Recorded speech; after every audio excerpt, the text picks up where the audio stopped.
And who am I? That's not a secret I'll never tell. You know you love me. XOXO. Gossip Girl.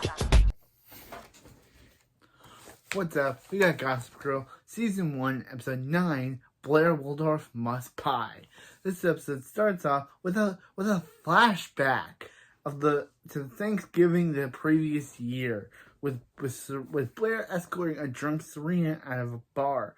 She notices that Serena's purse is gone missing. Serena's purse is gone and goes back inside to retrieve it. Meanwhile, past Dan is coming out of a bakery after picking up some pie, and he sees past Serena wandering into the street, nearly missing several oncoming cars. He jumps in to save her, save her and helps her to the sidewalk. But unfortunately, past Dan loses his pie. Dan introduces himself, and he mentions that he and Serena actually met previously before the events of when they actually meet in the show. But she's obviously too drunk not to. Blair comes out and accuses Dan of trying to take advantage of Serena on the holiday. And she and Blair get into a cab and drive away. In the present day, Serena calls Dan early to the Waldorf. She explains that Blair's dad, Harold, is coming home for the first time since he left. And Blair's very excited. They also discuss how Allison is there for the holiday too, and then plans to talk about it later. At the loft, Dan comes out of his room to find everyone preparing food for Thanksgiving. They encourage him to be positive, and which he agrees to do. At the Waldorf, Blair searches for Harold's famous pumpkin pie recipe, which he hopes to have done before he arrives. Serena mentions that it seems to be in a good mood, maybe because she and Nate got back together. Blair says no, and Serena asks if Blair knows what Chuck was doing for the holiday. She asks why would she ask her that, and Serena says she saw her and Chuck sleeping together at the party, and she admits that she doesn't know what she was thinking to have slept with him twice. Serena's shock makes a noise of and Blair says, Blair says she has no idea what she was doing, thinking of sleeping with Chuck twice. Shocked, Serena makes a noise of anguish, and says she shouldn't have slept with Chuck for revenge. They argue about who slept with who and why, until Eleanor enters the kitchen. She asks Serena when Lily's arriving, but both girls explain that the Vanderwoods aren't coming this year because Blair uninvited them. Afterwards, Serena, Eric, and Lily head to Chinatown to find something to make for the dinner. While they search, Serena gets a call from Dan. She explains to him that she got into a huge fight with Blair and her family, and now has nothing to do for holiday. Dan thinks for a moment and invites them to come over for the loft for dinner. Because Dan has no idea about what Lily and Rufus's past, and he has no idea that his mom secretly hates Lily. So of course he invites them anyway. And because Lily has no idea that Allison's in town, she's of course gonna go.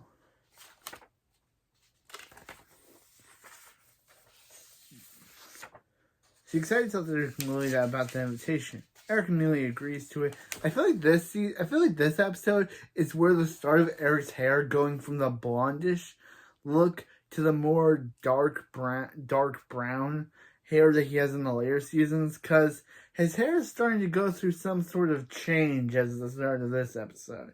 I know later on he goes through his hair gets more darker, but I feel like this episode is the start of that, because I noticed when I went back that Eric's hair, when I went back and did this episode, when I watched this episode originally, I kind of didn't notice that Eric's hair had changed. But now, looking back, I kind of realized that, I think this is the episode where Eric's hair starts to change from blonde to more darkish brown. It's a mix between brown and blonde, before eventually going to the dark brown look that Eric has to this day. But still, it's weird that this is the episode where Eric's hair starts changing. Eric immediately agrees to go, but Lily feigns excitement about the offer. Another flashback to the previous year. Blair helps her dad Harold make dinner while Serena sits in the kitchen. Serena brings... I like how they freeze frame this. Like, when they cut to this flashback, Serena's throwing food at Blair, and that's when they freeze frame. Like, they literally chose the worst time to freeze frame to the previous year title card for this episode. Serena throws something at Blair, and as Blair is receiving it, they just flash the freeze frame in the previous year title cards. It's like, why would you freeze frame like that? That is the funniest thing to freeze frame. I'll probably have to put it at the end, but that's the... Yeah, that'll be at the end of the episode, that freeze frame, because that's the funniest freeze frame I have seen. Or it'll probably be in this section, but still. Funniest freeze frame.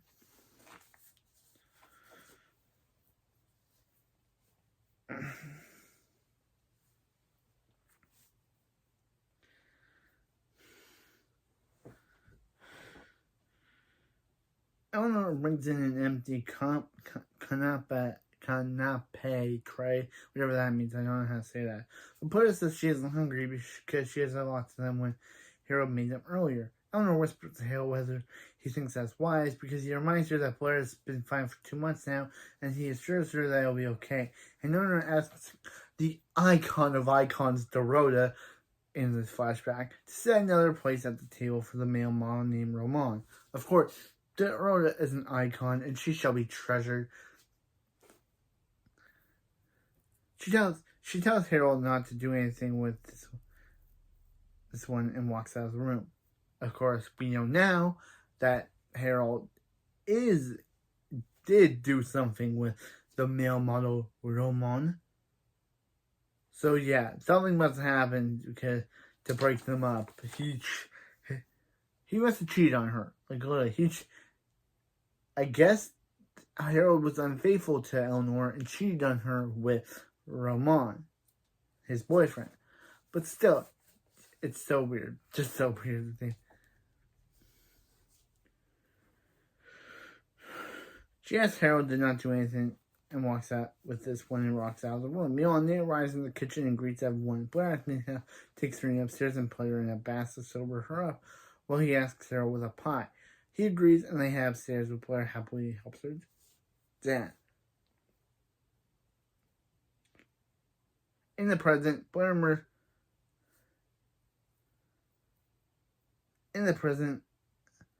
emerges from upstairs to help the caterer setting everything dinner in the foyer. She asks Eleanor what's going on and wonders where Harold is. Eleanor explains that he isn't coming because he has too much work in Paris, meaning either his job or Ramon. She tells Blair to put on a different dress and go back upstairs, go back directing the caterers. Yeah, that's terrible. At the palace, Eric and Serena ask Lily if she's sure she wants them to go if she's sick. She encourages them to go until knock on the door. Serena opens to find room delivery service on the other side, and Lily admits she lied about being sick. Dan then explains what Lily did. He tells her that she doesn't have a choice, and he replies that she'll get dressed if he stops talking. When she's out of the earshot, she calls Rufus and leaves a message saying that her kids don't know about their history, and she would like to keep it that way, and she asks if she goes seeing him and hangs up. At the wardrobe, the icons of icons, Dorota helps Blair get dressed while she's venting about Harold. She tells her not telling her that he canceled. Icon Dorota advises her to call him herself. Advises Miss Blair to call Mr. Harold herself. And learn the real story about what happened. At the Archibalds, Nate, Anne, and Howard sit down for dinner. Anne makes constant remarks on Howard's arrest has begun affecting her place in high society.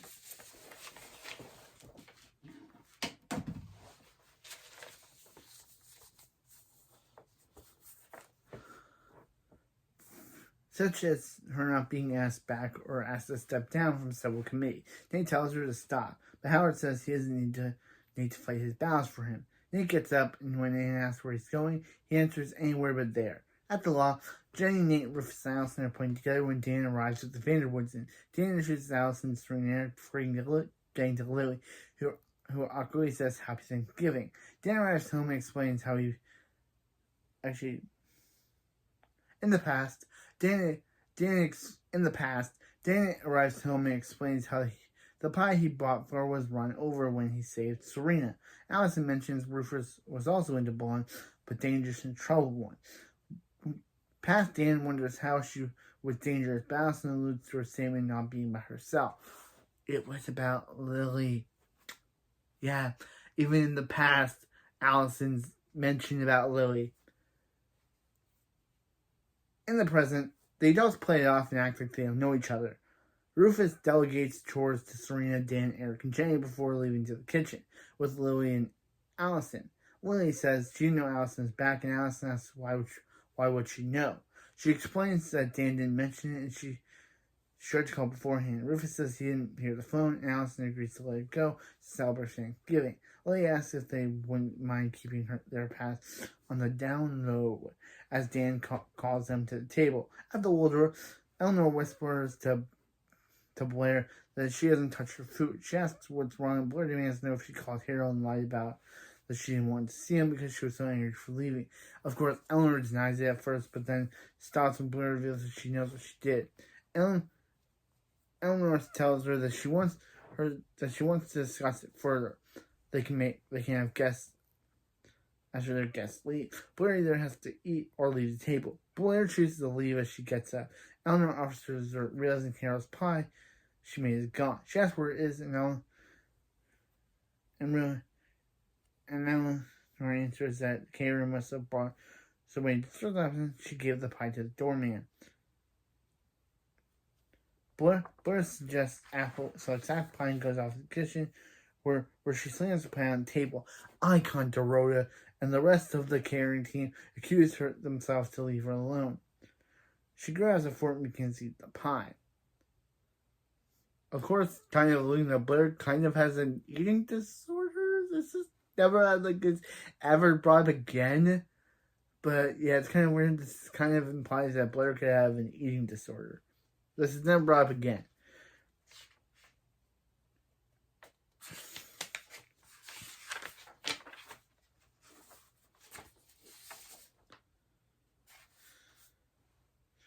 As she flashes back to different episodes of binging and purging, when she's dining the whole thing, she glances at her reflection and goes upstairs. Back at the loft, Dan asks Lily what Thanksgiving were like when she was growing up, as Lily expressed how she was raised in Montecito, California, on a ranch. Serena gets a call from Blair.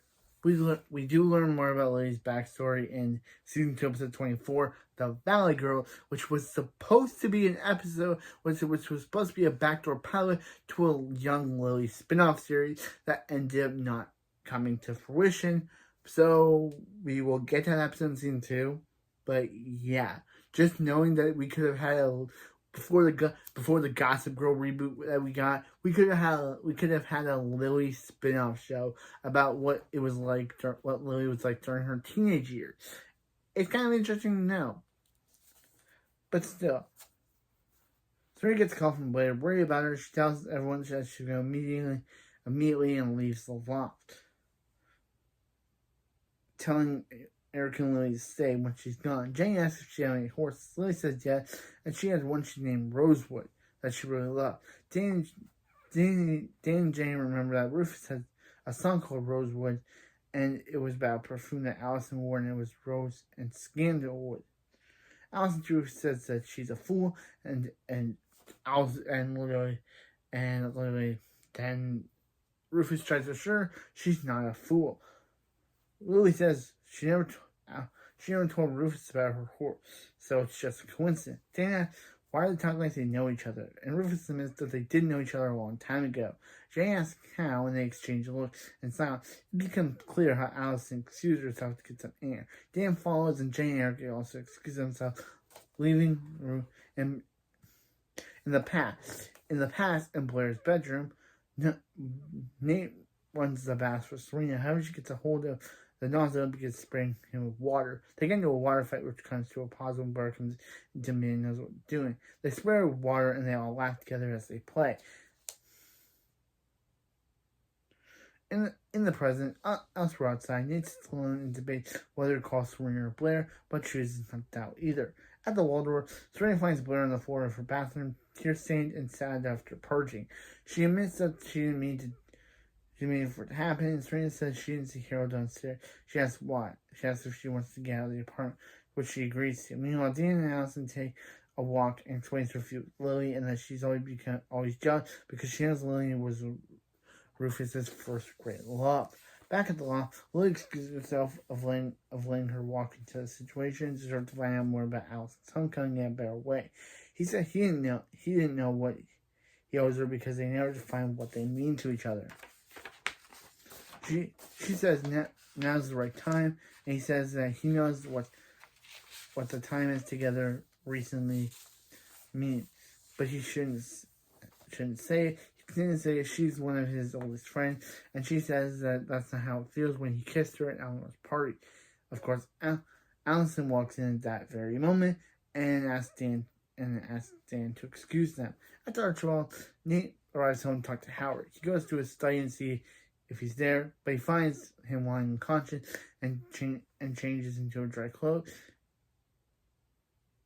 Wait.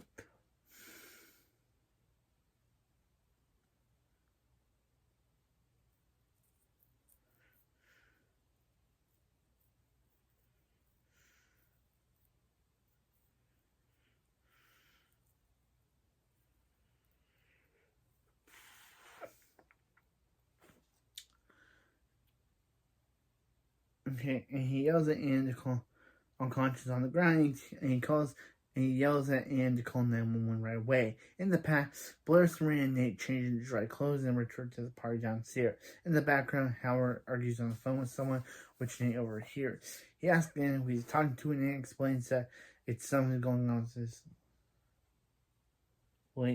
latest deed. Lily's dead. Lily's deed. After hanging up, Howard comes over and says he wants to get it off.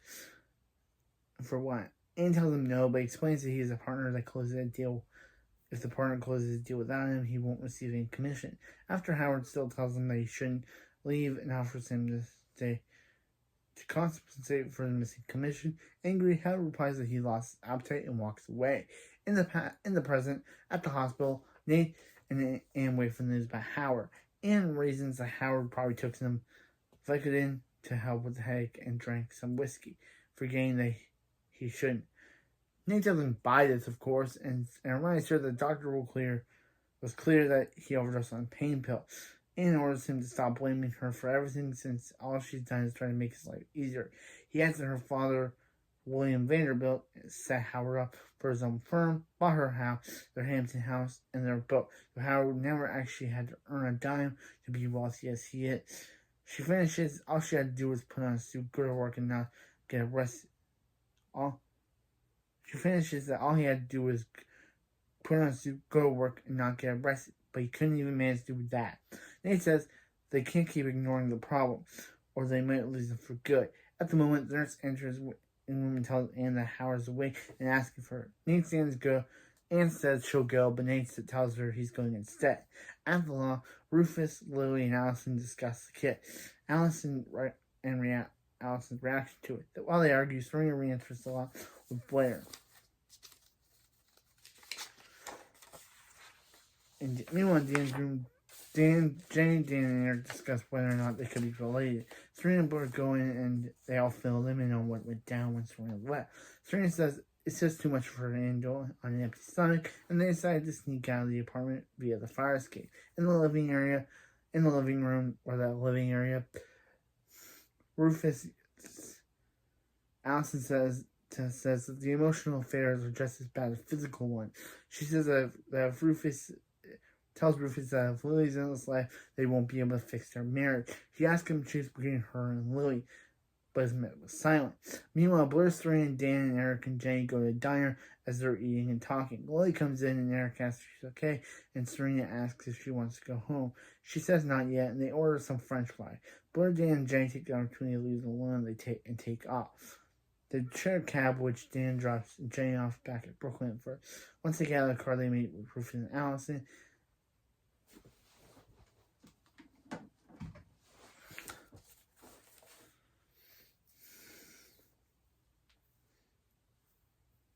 And ask Rufus and Alison, who ask if they want to play some touch football. As they walk to the park, Dan tells Rufus that his not telling him about Lily wasn't cool.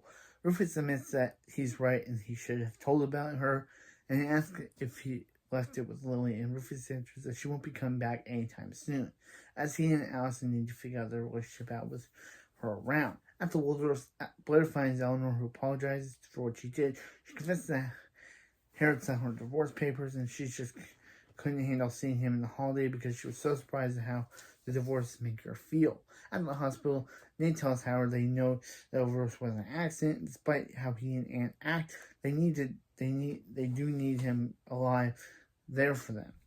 At dinner, Nate and Anne leave in the past. After dinner, Nate and Anne leave the Waldorf. Howard gives them a plate for food, and Howard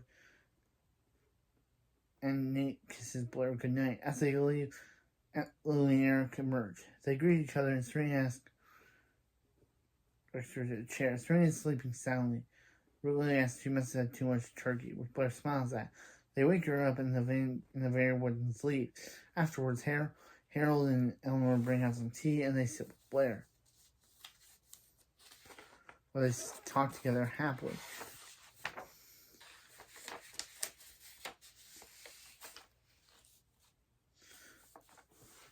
At the law, everyone knows Dan's dragged by someone, and Alice jokes that if he's still thinking about his dream girl.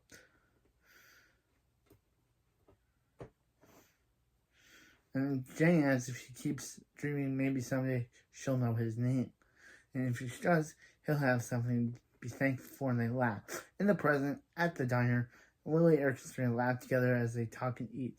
At the Waldorf, Eleanor and Blair drink tea and eat cookies while they talk in the kitchen. In Brooklyn, at park, Dan, Jane, Rufus, and Alison play football in the sun as the sun sets and ends up in a family hug on the ground. Wow, really good episode. We got a past story, we got a present story, we got Rufus finally cutting off contact with Lily. We got the Vanderwoods and the Humphreys finding out how Lily and Rufus used to date, and what does that mean for them? What does that mean for them? Are they related in some way? Of course not. Of course they're not related. I also love how Eric says in this episode that he has roots. That was my favorite moment of the episode. Eric just saying he has roots. That is amazing. That's amazing. But anyway, that's it for this video. But anyway, yeah. Next episode, we have High Society. The first appearance of Serena's grandma. Don't like her. She's manipulative. She's a liar. And I don't like her. But we'll have to get into why in the next episode of Gossip Girl, Season 1, Episode 10, High Society. See you next time. And remember, you know you love me. XOXO, Gossip Girl. And take it away, Eric. Say your line again, bro. That was hilarious. Say, Eric. Ignore my roots.